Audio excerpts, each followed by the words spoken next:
อันเห็นใส่เสื้อตัวนี้บ่แม่นว่าสิไปเล่นสงกรานต์เด้ทุกคนแย่นบ่ได้ไปเล่นสงกรานต์นำเขา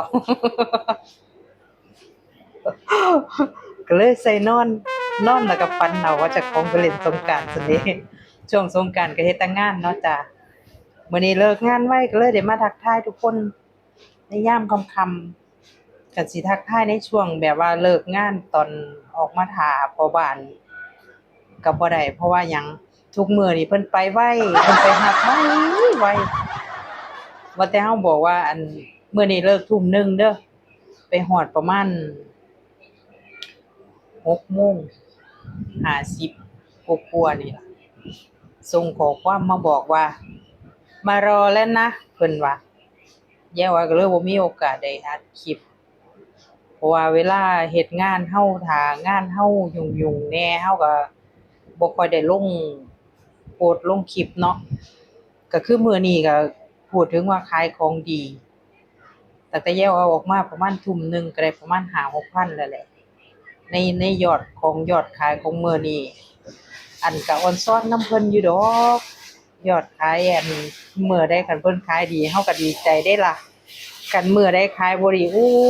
ยปวดสมองบ่แม่นธุรกิจเจ้าของเอาโลดจ้ะเครียดเพราะว่าหยังอันเวลาขายของน่ะทางบริษัทเพิ่นสิตั้งมันสิตั้งเพิ่นสิตั้งเรตอันเป้าให้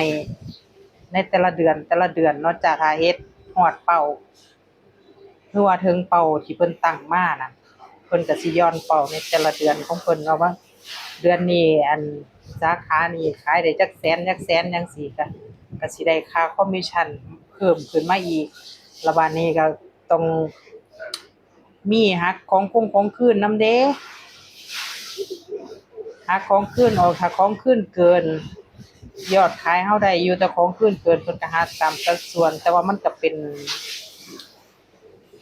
นการกระตุ้นหรือว่าแอกทิฟให้พนักงานมีความกระตือรือร้นที่สิอยากเฮ็ดยอดเฮ็ดเป้าขายให้ทางบริษัทเนาะจ้ะถ้าเกิดมันบ่มีในจุดนี้ยอดขายเพิ่นก็อาจสิมีจุดอื่นก็คือแบบว่าเอ่อให้เป็นค่าเดินทางเพิ่มอิหยังจั่งซี้ก็คือแบบเพิ่นสิมีแรงดึงดูดใจอย่างอื่นให้พนักงานมีแรงกระตุ้นที่สิเฮ็ดยอดขายให้มันถึงเป้าเนาะจ้ะแต่ถ้ายอดขายมันบ่ถึงเป้าเพิ่นก็สิ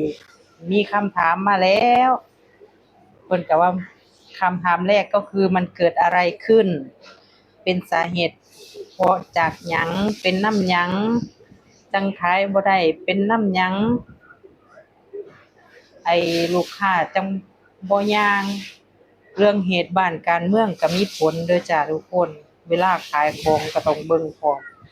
ขนาดน้ำมันขึ้นน้ำมันลงนี่ก็ยังมีผลต่อยอดขายเด้อ